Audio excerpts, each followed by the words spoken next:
Salam alaikum Azulflaoun, bonjour. C'est donc la troisième partie du thème une agriculture en déshérence. Aujourd'hui, donc, nous allons recevoir les mêmes invités que la dernière fois, que nous remercions par avance. Dr Badreddine Ben Youssef, spécialiste agroéconomie à Nîmes. Dr Slimane Badrani, spécialiste agroéconomie à Alger. Sofiane Ben Agil, ingénieur agronome à Al-Rouat. Et Zatri Abdelwahab, technologue en transition énergétique à Constantine. Ben Youssef Badreddine, la dernière émission, vous aviez semblé un peu choqué par les déclarations du docteur Slimane Badrani qui avait dit que malgré tout l'agriculture, il avait bien précisé qu'il ne donnait que des chiffres, et il avait même suggéré que cela pouvait ne rien dire du tout. Et justement à cet effet, j'ai retrouvé une interview de lui dont je vais citer un passage. À la question où on lui demandait comment expliquer que la hausse de la production agricole n'ait pas eu un grand impact sur la facture alimentaire. Voilà ce qu'il répond, je le cite. Le ministère de l'Agriculture dit que l'augmentation de la production est réelle. C'est vrai. Le problème est de savoir si elle est aussi importante qu'il le dit. Ce ministre n'a jamais mis en place un système fiable qui collecte de statistiques agricoles. Il ne procède pas, comme cela se fait dans les pays développés et d'autres pays voisins, à des enquêtes régulières par échantillonnage et scientifiquement fiables pour estimer les productions agricoles et les autres grandeurs de notre agriculture, telles que les superficies, les rendements, les équipements, les différents types de cheptels, l'emploi, les salaires agricoles, etc. Dès lors, dit-il, comment peut-on annoncer des baisses ou des hausses de la production agricole? Il faut savoir que tous les chiffres de production sont fournis au ministère par les DSA qui, dépourvus de moyens d'investigation scientifique et de moyens matériels pour collecter l'information, font des estimations à la louche et de manière à ne pas trop déplaire au ministère en annonçant des chiffres trop, entre guillemets, réels. Et c'est lui-même, M. Slimane Badrani, qui, lui, cette fois-ci, nous a annoncé des chiffres qui étaient époustouflants, à vrai dire. Par exemple, notamment, que la production agricole assurait 50 à 60% des besoins alimentaires du pays. Alors, Ben Youssef Badreddine, donc vous sembliez un peu déstabilisé, pour le moins, par ces déclarations. Vous voulez donc nous expliquer votre point de vue, je vous en prie. Monsieur Benchenouf, merci pour cette troisième invitation. Néanmoins, je comprends tout à fait votre étonnement et je comprends surtout l'état d'esprit du téléspectateur qui a suivi les deux émissions où, dans la première, M. Ben Agila et moi-même avons bien expliqué que l'agriculture algérienne ne remplit pas convenablement son rôle pour lequel elle est normalement dévolue et qu'elle est devenue au fil des ans le canard boiteux de l'économie algérienne. N'est-ce pas? Oui. Nous vous avions aussi apporté des chiffres incontestables par ailleurs. Lors de la seconde émission, M. Slimane Badrani s'est distingué dès ses premiers mots en vous posant la question suivante d'un air très docte qui ne laissait place à aucune réplique. Qui vous a dit que l'agriculture algérienne est en dégringolade? Et surtout, il a rajouté avec un zeste de malice, mais qui vous a raconté cela? En détachant bien ces mots. Il a aussi précisé qu'il fallait être objectif. Il a répété ce terme à plusieurs reprises, sous-entendu qu'il fallait être compétent pour parler de l'agriculture algérienne. Alors, je me mets donc dans la tête du téléspectateur qui a suivi les deux émissions. Et je peux comprendre qu'il a pu, ne serait-ce qu'une fraction de seconde, penser que nous étions, M. Ben Agila et moi-même, des affabulateurs ou de tristes charlatans. Aussi, Monsieur Ben Youssef Badreddine, j'aimerais que nous évitions ce genre de qualificatif. Non, je ne suis pas d'accord. Nous sommes là pour discuter de problèmes de notre pays. Il n'est pas question que qui que ce soit blessé dans sa dignité, s'il vous plaît. D'accord. Il faut savoir, M. Benchenouf, que le rôle initial de l'agriculture, mais je ne suis pas en train de blesser M. Slimane Badrani, que je respecte profondément par ailleurs. Hein. Oui. C'est une grande pente de l'agriculture algérienne. Il est de ma génération, et ce qu'il dit est tout à fait crédible. Mais je parle sur la forme. Pour lui répondre, je peux vous dire, M. Benjenouf, que le rôle initial de l'agriculture est celui de nourrir la population d'un pays. Son rôle intrinsèque s'arrête à cette stricte limite. Bien sûr, si elle arrive à dégager des surplus, elle peut participer réellement au développement d'un pays. C'est ainsi que les pays détenteurs de l'arme verte couvrent largement leur importation de produits industriels par les recettes dégagées par l'exportation des produits agricoles. Oui. Je pose la question à M. Badrani, est-ce que c'est le cas pour l'Algérie? Une fois qu'on a dit cela, je peux lui poser encore deux autres questions consubstantielles. L'agriculture algérienne remplit-elle son rôle? Arrive-t-elle à nourrir la population algérienne? La réponse est non dans les deux cas de figure. Qui peut m'apporter la contradiction? Puisque vous lui posez la question, puisque vous lui posez la question, Benyassou Badardine, laissons-le donc répondre lui-même. Monsieur Slimane Badrani, docteur Slimane Badrani. Oui, je vous écoute. Voilà, donc, monsieur Benyassou Badardine, vous l'avez entendu? Oui, j'ai bien entendu, oui. Voilà, donc il vous pose des questions claires. Est-ce que l'agriculture peut nourrir les Algériens, l'agriculture algérienne? Et par ailleurs, j'avais fait mention, lors de mon introduction, d'une interview que vous avez donnée où vous dites que les chiffres ne veulent rien dire, qu'ils sont réellement livrés à la louche, pratiquement. Relisez, s'il vous plaît, la première phrase. Oui, le ministère de l'Agriculture dit que l'augmentation de la production est réelle, c'est vrai. Le problème est de savoir si elle est aussi importante qu'il le dit. Stop. Ouais.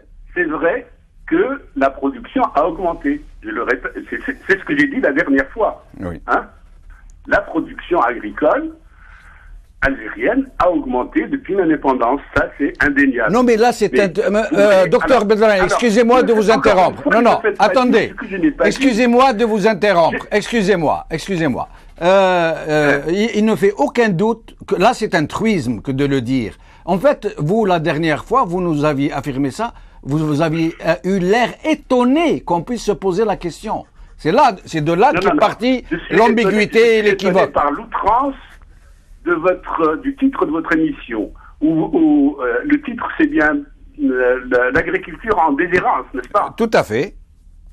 Ça, je trouve que c'est outrancier, tout simplement. Alors, ne me faites pas encore une fois dire ce que je n'ai pas dit.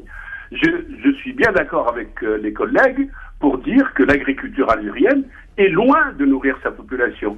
Quand je dis que l'agriculture algérienne produit 50% des besoins de la consommation, vous trouvez que c'est quelque chose de positif? C'est pas du tout positif. Bien sûr que non. L'agriculture algérienne est loin de nourrir sa population, particulièrement dans un bien de consommation qui est un bien de consommation de base, qui sont les céréales.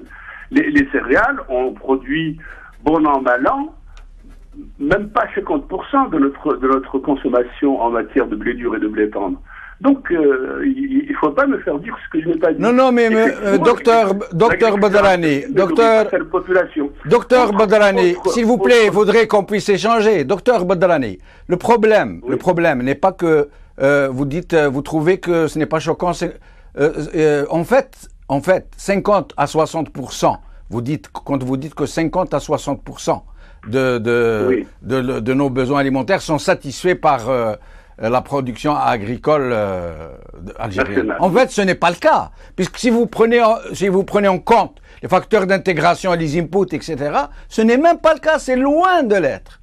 C'est ça qu'il faut relever. Je suis désolé, mais encore une fois, c'est un autre problème. Là, nous sommes en train de parler des productions agricoles et alimentaires.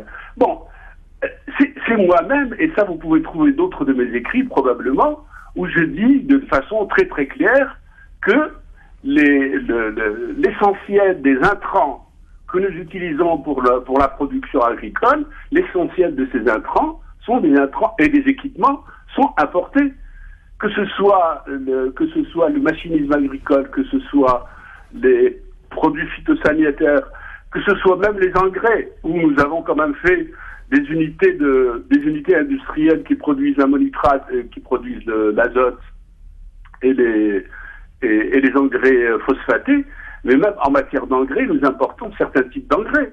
Donc là, je suis, y compris pour le poulet. Ouais. Les viandes blanches, je vous ai bien dit que nous faisons du poulet de montage. Absolument. Puisque nous importons intégralement tous les aliments pour poulet, nous importons tout ce qui est pharmacie, produits vétérinaires pour les poulets, nous importons les équipements pour les poulets, nous en produisons un petit peu, mais très très insuffisamment. Donc là, je suis entièrement d'accord pour dire que notre agriculture, en matière de bien d'équipement et de bien intermédiaire, est tout à fait dépendante. Restez avec nous, Slimane Badrani. Sofiane Benagila. Sofiane Benagila n'est pas avec nous. Abdouhab Zaatri. Bonsoir. Bonsoir, Abdouhab Zaatri. Merci d'être avec nous, ainsi que nos deux autres invités, en attendant de pouvoir joindre Sofiane Benagila. Est-ce que vous entendiez ce que disaient vos deux confrères ou collègues, Benous Badardine et Slimane Badrani? J'ai eu du mal à entendre parce qu'il y a une vibration, mais j'ai pu saisir l'essentiel, quoi. Se poursuivait. D'accord. Par rapport à celui de la dernière fois. Tout à fait. On discute encore de la production par rapport aux inputs, ce qui est de chez nous et ce qui est importé. Exactement. Ça, j'ai bien saisi. Donc, le débat, en fait, à mon avis, il aurait dû être épuisé puisque les choses sont claires. On peut produire ce qu'on veut. C'est comme les voitures. Quand quelqu'un regarde l'Algérie, il va trouver que nous avons un parc fou. Oui. Donc, il y a un parc fou. Mais est-ce que nous faisons quelque chose? Non, tout est importé. Donc, nous avons des maisons très bien équipées. Mais quel est notre apport? Quelle est notre contribution? Elle est très négligeable. Donc, mais Zaatri, Monsieur Zaatri, tout le monde le reconnaît. Et c'est politique. Monsieur Zaatri, en réalité, vous savez, vous êtes un initié, vous êtes du domaine, donc il y a des choses, il y a des chiffres. Il y a des chiffres et des réalités qui vous paraissent tout à fait anodines, voire des truismes, comme je disais au début. Mais ce n'est pas le cas de tous nos compatriotes qui, quand ils voient la pomme de terre pousser dans ces terres, la tomate, le poulet sortir de ses poulaillers, pour lui, c'est de la production algérienne. Et il est question de faire aujourd'hui un peu de pédagogie en la matière, d'expliquer aux gens que ce qui est produit en Algérie n'est pas forcément algérien, que ça peut être très trompeur. Et on voudrait justement que vous nous expliquiez les fondements de cette évidence. Exactement. Le problème est fondamentalement politique. Quelle est la politique de développement? Quel est le plan stratégique de notre pays pour pouvoir évaluer si nous progressons ou pas? Ça, c'est la première question. Exact. Elle est posée, par conséquent. Elle est posée, on voudrait bien que vous y répondiez. Oui. Donc, maintenant, nous ne savons pas, nous n'avons même pas un interlocuteur pour savoir quels sont les véritables chiffres, qu'est-ce que nous avons programmé il y a 4 ans. Et qu'est-ce que nous avons réellement réalisé par rapport à ce qui était prévu? Nous ne savons pas, nous n'avons même pas d'interlocuteur pour ça. Donc, nous naviguons à vue, et il y a des dépenses, je dirais même pas des investissements. Nous avons beaucoup d'argent qui provient du pétrole, tout le monde le sait, c'est une évidence. Oui. Nous dépensons, nous croyons bien faire, on achète ceci, on achète cela. Mais en fin de compte, on n'arrive pas à évaluer exactement si nous avançons ou pas. Exactement. Ça, c'est le premier problème. Maintenant, on peut produire, on peut faire du montage. Je pense que M. Badrani l'a fait remarquer la dernière fois. Et il l'a fait encore aujourd'hui. L'exemple du poulet, nous faisons du montage. Oui, il vient de le redire, d'ailleurs. Et lui-même, il l'a fait remarquer la dernière fois et il n'était pas content pour ce que nous faisons. Au lieu de réaliser les choses par nous-mêmes et de programmer que l'année, si maintenant j'interviens pour mes inputs à 20%, je dois programmer que l'année prochaine, j'intervienne pour 25 ou 30%. J'améliore un peu mon rendement, j'améliore un peu, je me libère un peu de la dépendance étrangère. Mais il n'en est rien, on n'en sait rien. Oui, exact. On n'en sait rien, et ça, c'est un vrai problème. Nous allons poser la question à Sofiane Ben Agila, si l'équipe technique a réussi à le joindre. Sofiane Ben Agila. Oui, je suis avec vous. Très bien. Vous avez quelque chose à dire sur le sujet avant que nous passions à... J'ai pas entendu ce qu'il y avait. C'était quoi la question? La question était, on était revenu sur ce qu'avait affirmé la dernière fois M. Badrani au sujet des chiffres, notamment que nous assumons que notre agriculture satisfait environ 50 à 60% de nos besoins alimentaires. Nous avons parlé d'input, etc., et ce qu'il en est en réalité. En fait, moi, je pense moi, les chiffres que je rencontre, ils ne dépassent pas les 30%, 40%. Même si on se met à 40%, ça veut dire qu'on a à peu près, on arrive à nourrir 16 millions d'habitants. Bon, et quand on dit 40%, même si on dit 50%, il y a des domaines, par exemple dans les légumes secs, où on est pratiquement à 100% dépendant. Et le café, le sucre, etc. Oui. Donc ça, c'est d'une. Les chiffres, alors là, les chiffres, il n'y a personne qui y croit. À la limite, ça serait trop naïf de spéculer sur les chiffres. Parce que, vous savez, par exemple, pour les rendements en pommes de terre, vous allez circuler dans les couloirs du ministère, ça tourne à 700 quintaux hectares, alors qu'on sait que les rendements n'ont jamais dépassé les 400 quintaux hectares. Et on fait à peu près la moyenne des rendements du monde.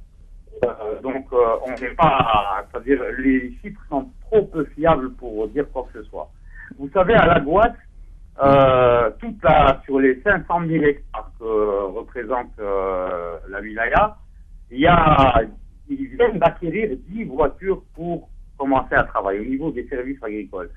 Et ils en avaient 4, et ils étaient dans un état tel, c'est pas possible qu'on puisse faire une couverture du territoire pour n'importe quelle intervention. Une intervention ne peut être avec un matériel comme ça. Ils sont pas équipés, il n'y a rien du tout.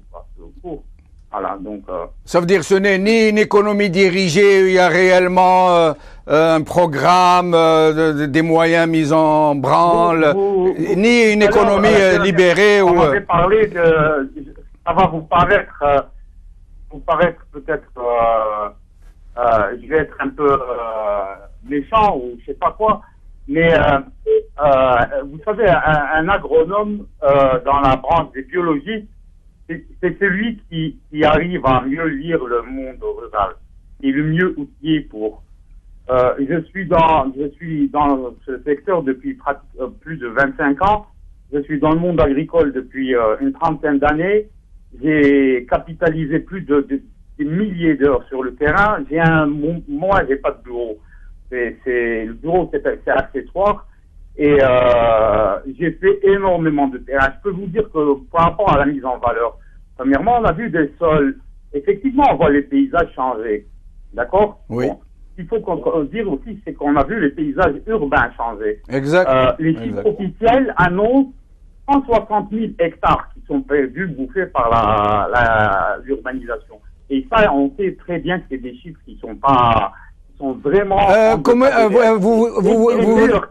Sofiane Ben Agila, vous avez dit 160 000 hectares?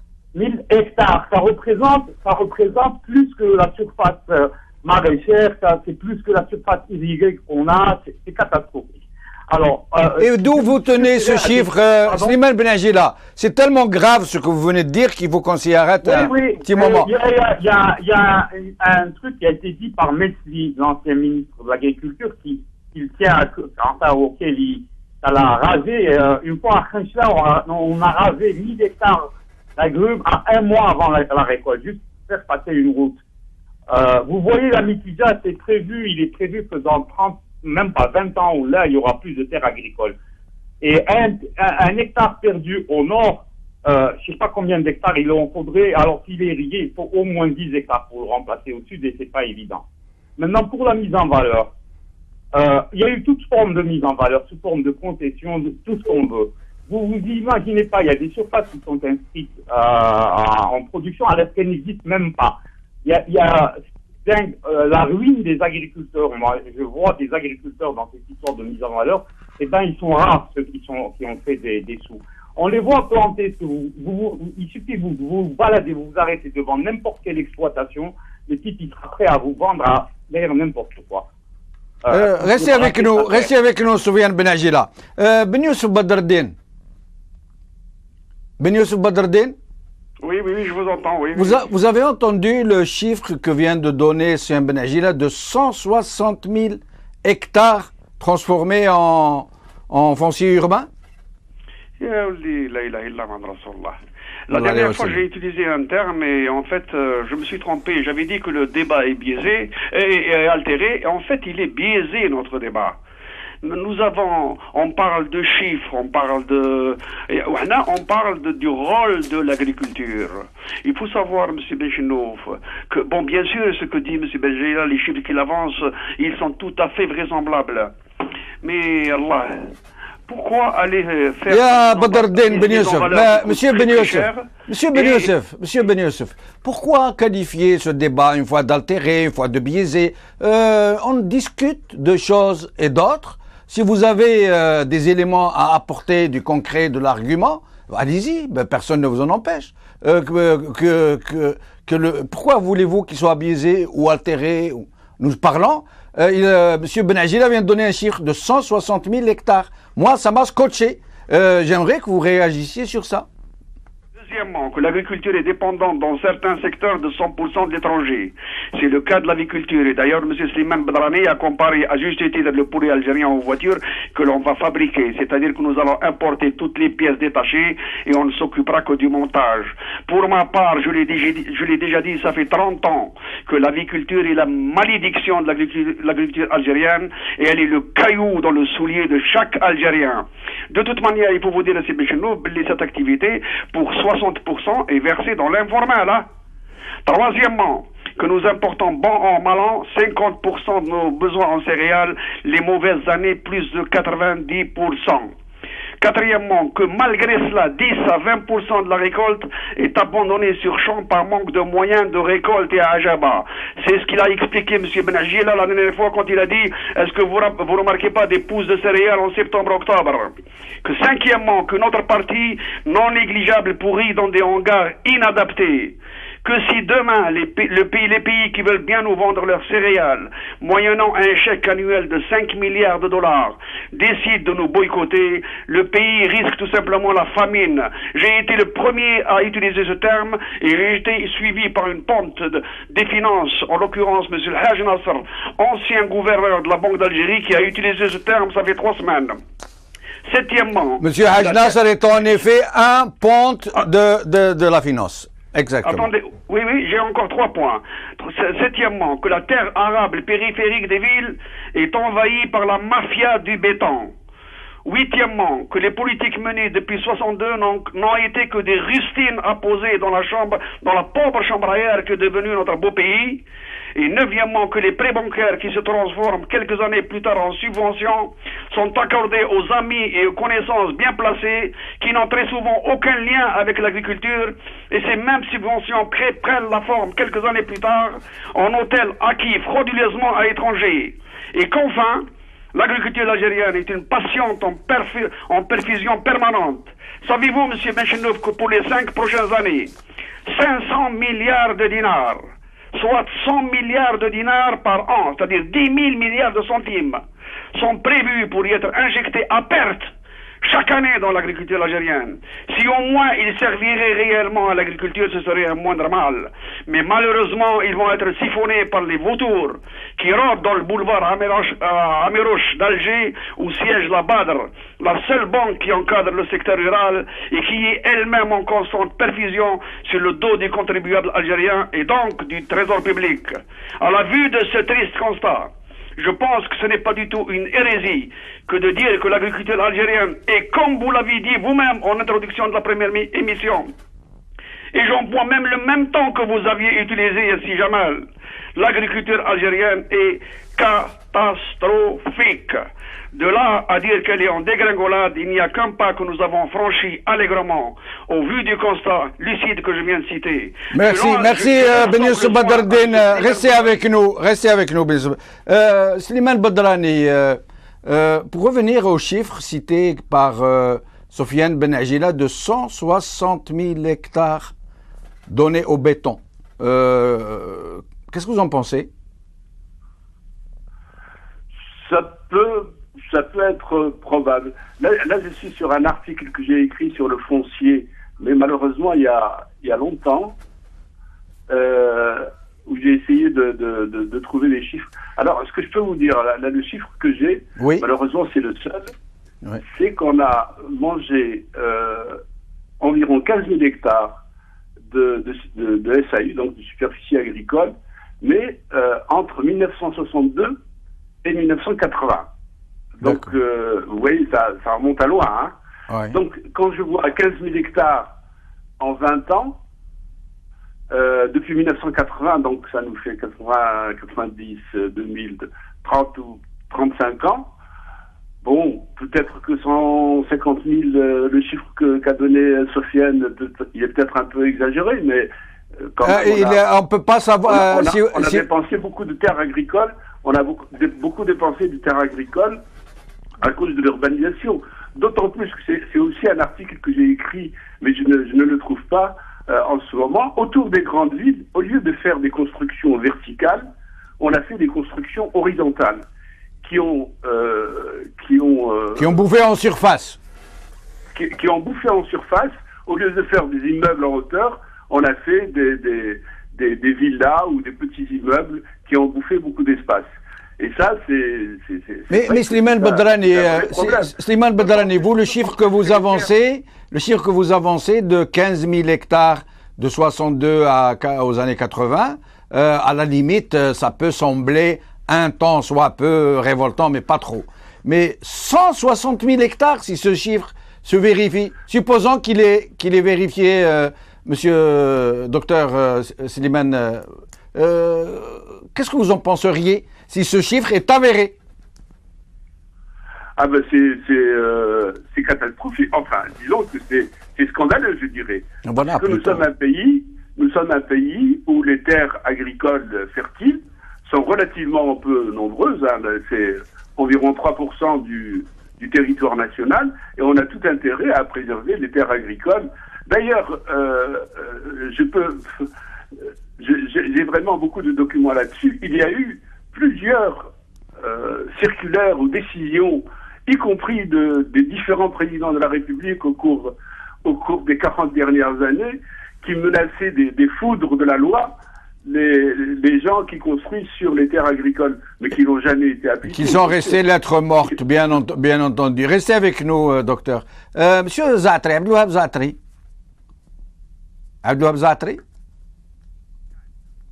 Je vous écoute. Abdouhab Zatri, je ne peux pas m'empêcher de revenir sur ce chiffre qu'a donné Ben Agila. Et d'ailleurs, nous allons faire une autre émission. Hein. Nous pensions que cette émission allait être la dernière, mais là, il va y avoir une autre émission. Dites-moi, ce chiffre de 160 000 hectares bouffés par le béton, ça vous parle? Vous imaginez un tel chiffre? C'est possible? Si jamais ça ne m'étonne pas. Et je pense même que si on ne freine pas la machine, on va encore en bouffer beaucoup plus. Moi, j'avais initié cette question dans l'émission passée parce que il y a déjà bien longtemps que ça a commencé.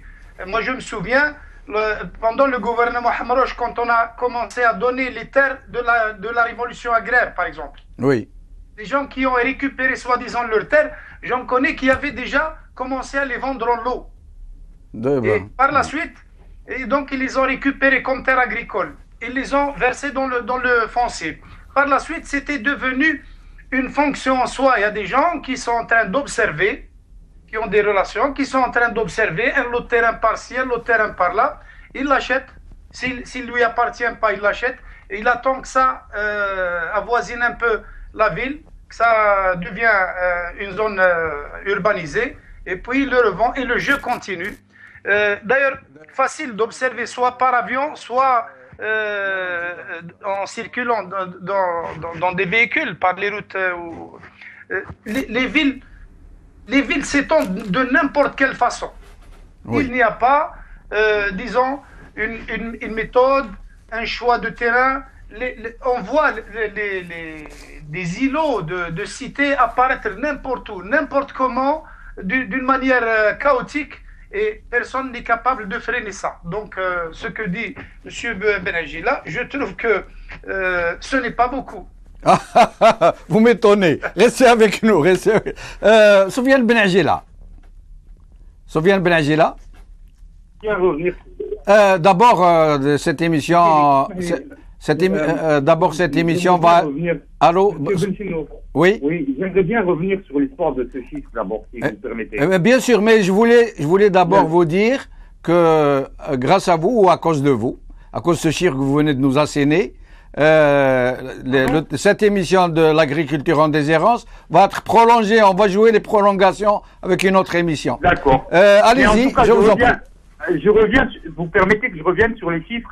Évidemment, je ne vous demande que ça. Alors, excusez-moi. Alors, c'était 160 000 hectares, c'est le chiffre déclaré par le ministère de l'Agriculture.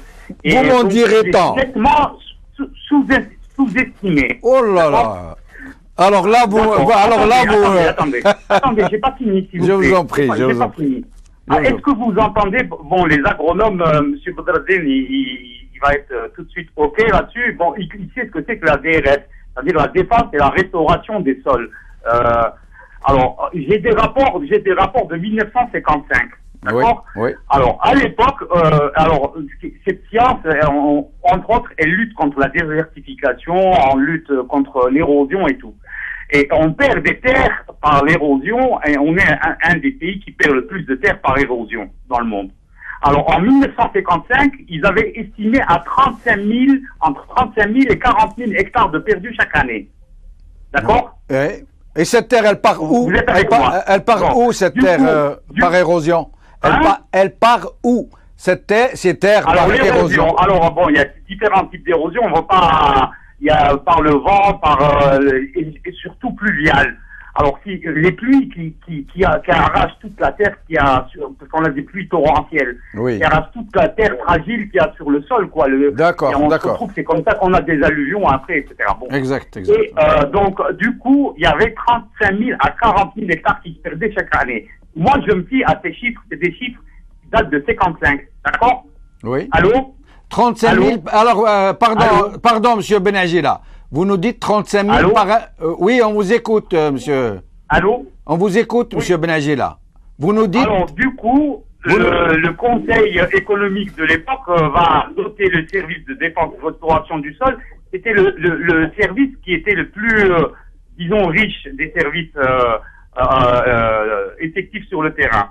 Alors, et ça commence à travailler. Mais ce qu'on sait, je vais vous donner des chiffres plus récents. Donc moi, je pense pas que cette érosion est diminuée de 40 000 hectares uniquement due à l'érosion. D'accord? Monsieur Benaji là. Monsieur Benaji là. Pardon. Monsieur Benaji là. Attendez qu'on arrive à suivre un peu. C'est 35 000 à 40 000. C'est par an, par 10 ans, par décennie? Par an. 35 000 hectares qu'on perd par érosion par an. Par an, oui. Bon, d'accord, mais... Non, mais restant... Pardon, monsieur Benaji, là. Moi, j'entendais que les 160 000 hectares dont vous parliez, ne parlons plus de terres que nous perdons par érosion.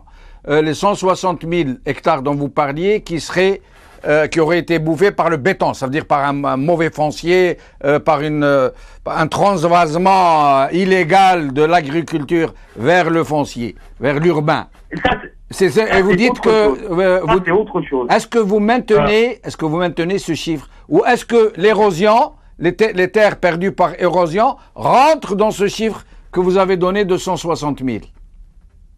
Regardez ce que je veux en venir. Oui. Là où je veux venir, c'est où? C'est que la surface agricole destinée à chaque habitant était de 0,2 hectares par habitant en 2000, d'accord? elle était de 0,19 hectares en 2010 et 0,17 hectares elle sera en 2020. C'est-à-dire la surface réservée à chaque habitant est en train de diminuer, soit par l'absorption de l'urbanisme, soit par l'érosion. Donc, c'est une pseudo-désertification, en quelque sorte. Oui. Vous voyez ce que je veux dire? Voilà. Ouais. Donc, c'est beaucoup plus que 160 000 hectares. Et ce qui fait que quand vous faites votre bilan depuis 62 à aujourd'hui... Non, mais Benagila, monsieur Benagila. Il s'est rajouté 1 million d'hectares, c'est tout. Monsieur Soufiane Benagila, est-ce que vous avez un chiffre concernant ce que vous dites de terres qui ont été versées au béton? Est-ce que vous avez un chiffre? Pardon? Concernant uniquement les terres agricoles qui ont été urbanisées, si je peux dire, si le terme est moi urbanisé, voilà. Donc c'est pas uniquement. Est-ce que vous avez ce chiffre? Est-ce que vous avez? Ils sont partis pour une route. Oui. Et j'ai le chiffre de 160 000 hectares depuis 62. Ça, c'est des chiffres officiels. Vous les trouverez partout. Et ils sont, c'est les chiffres du ministère de l'Agriculture. Et c'est des chiffres qui sont nettement inférieurs à la réalité. D'accord. Badreddin Ben Youssef. Monsieur Badreddin Ben Youssef. Je bois ce discours de spécialiste et je me régale. Oui, très bien. Dites-nous alors votre avis.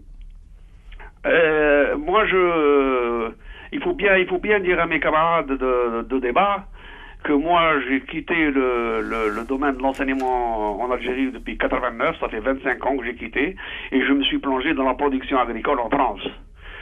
Mais je suis le débat et je sais que j'ai toujours dit que pour moi, j'ai fait des écrits, que pour moi, que prendre une terre dévolue à l'agriculture et l'envahir de béton, pour moi c'est un crime. C'est un crime. Mais il n'y a pas que ça. Moi, ce que j'ai dit, ce que j'ai toujours dit sur notre pauvre agriculture, c'est que notre agriculture, elle est infirme. C'est une infirme. D'abord, elle a une infirmité sociale du fait que, comme je vous ai dit dans la première émission, en 62, les terres ont été occupées par des ouvriers qui n'avaient pas la technicité, etc. Nous avons aussi également une infirmité naturelle. C'est que notre pays il est semi-aride et que, comme l'ont relevé tous les trois confrères, qu'il y a des années de pluie où c'est une bonne année et il y a une année où il faut au salat istisqa. On est bien d'accord? Oui. Il y a enfin une infirmité technique qui est consubstantielle à la première. Pour agrandir les terres, et on peut pas agrandir les terres, on va chercher la productivité de la terre, et on va introduire la mécanisation, on va introduire les engrais, exactement. Et ces trois infirmités sont chapeautées par l'infirmité politique qui, nos politiques n'ont jamais pris le problème à bras le corps et ont laissé faire les choses. Et, merci Badreddin Ben Youssef. Nous allons continuer de faire un tour de table avec nos autres invités. Monsieur Badrani, selon vous, dans cette agriculture où on ne comprend pas si elle est dirigée, si elle est planifiée, si elle est livrée à elle-même, comment voyez-vous la situation et comment voyez-vous d'éventuelles perspectives de la sortir de l'ornière? Mais écoutez, encore une fois, les 40 000 hectares, hein, précision, les 40 000 hectares dont parlait Sofiane, c'est les 40 000 hectares qui étaient calculés de façon plus ou moins grossière par les gens qui s'occupent de l'érosion des terres. Oui. Donc c'est en fait les superficies, c'est en fait le résultat d'un calcul. On calcule quelle a été l'épaisseur de terre et qui a été emportée soit par les vents, soit par les torrents, par la pluie.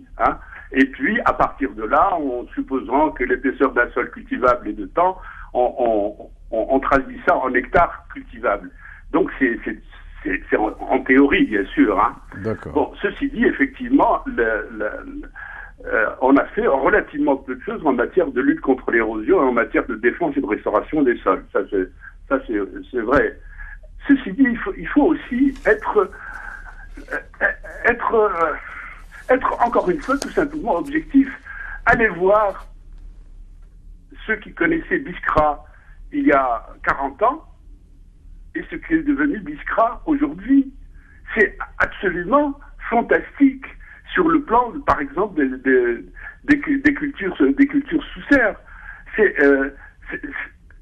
La wilaya de Biskra, à elle seule, nourrit pratiquement la moitié de la population en matière de fruits et légumes, de la population d'Alger. Il y a eu des avancées tout à fait considérables en matière d'agriculture. Ceci dit, le problème, comme nous avons dit, c'est le problème des intrants et des équipements qui ne sont pas fabriqués sur place, d'une part, et d'autre part, le problème du coût, de combien ça a coûté.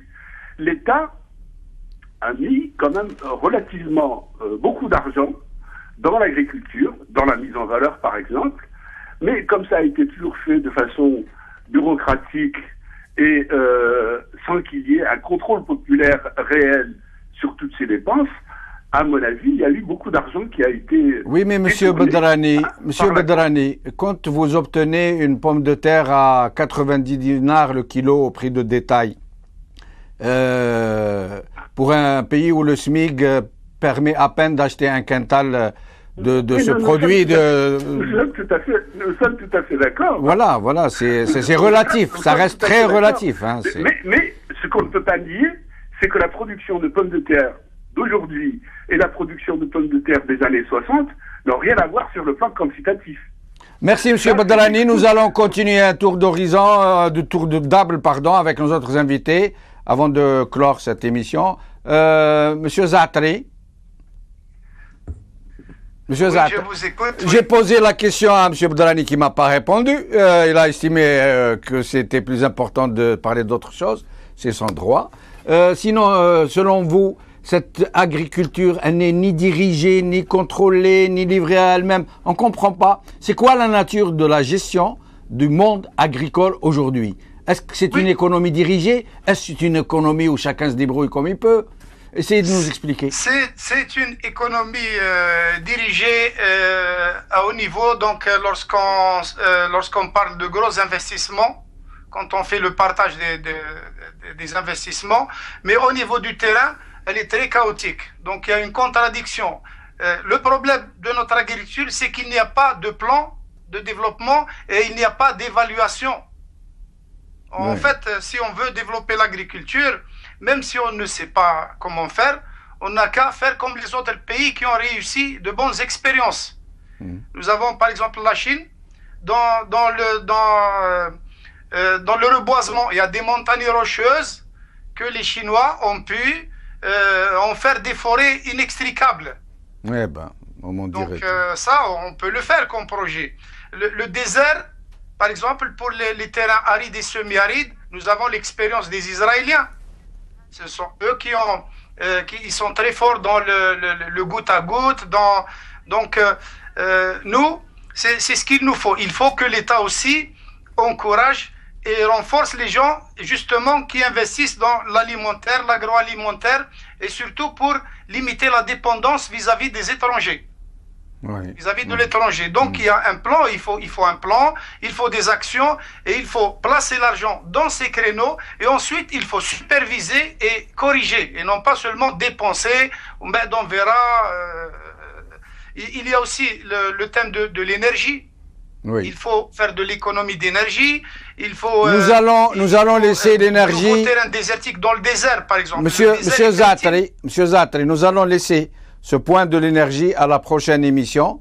Nous allons passer la parole à Sofiane Benagila pour nous répondre sur le même sujet de cette économie en déshérence, en fait, dont on ne sait plus qui la dirige, à qui elle appartient. Sofiane Benagila. Oui, moi, je pense que c'est pas en déshérence. Il y a quelqu'un, je me rappelle, ça faisait longtemps qu'il n'était pas venu en Algérie. Jamais il était venu en Algérie. C'est la première fois qu'il écoutait les pays ici. J'ai dit, alors, c'est quoi ton impression? Il m'a dit, on a l'impression que c'est un pays abandonné. Alors, l'agriculture, c'est la même chose. Vous savez, quand on dit on produisait plus de pommes de terre il y a 40 ans, oui. Je dis, oui, on produit plus de pommes de terre. Mais on a le rendement à peine la moitié des rendements moyens dans le monde. Et si on se dit, qu'est-ce qu'on aurait pu produire comme pommes de terre si on était mieux géré? Ça d'une part. Je vais vous dire, je te donne à titre d'exemple. En 47, vous connaissez tous Amshar, l'année de... Oui, on en entend parler du moins. Il y a eu le cheptel ovin, il s'est réduit quasiment à zéro. Alors, du coup, les autorités ont pris, à l'époque, disons, des décisions. Ils ont décidé d'installer des sauts. Alors, le mouton est parti. Le mouton, c'est la steppe. Et ils vivaient à l'époque que de la steppe. Il y avait pas, c'était pas du mouton, disons, pseudo-importé. Et ils ont créé des secteurs d'amélioration ruraux. Il y en avait prévu de 800 secteurs à l'échelle de la steppe. Il fait 20 millions d'hectares. C'est des pôles agroéconomiques, en fait. Quand vous allez, il y en a deux, je vous en ai parlé une fois déjà, quand vous allez dans un secteur pareil, c'est des macro-fermes de 6 000 hectares, 10 000 hectares et tout, vous avez tout. Vous avez la station défense, vous avez le menuisier, vous avez tout, le ferronnier, la forge, tout sur place. Et c'était des pôles économiques, agroéconomiques, et c'est extraordinaire. J'ai vu ça dans des grands domaines, coloniaux dans l'ouest du pays, en effet. Oui.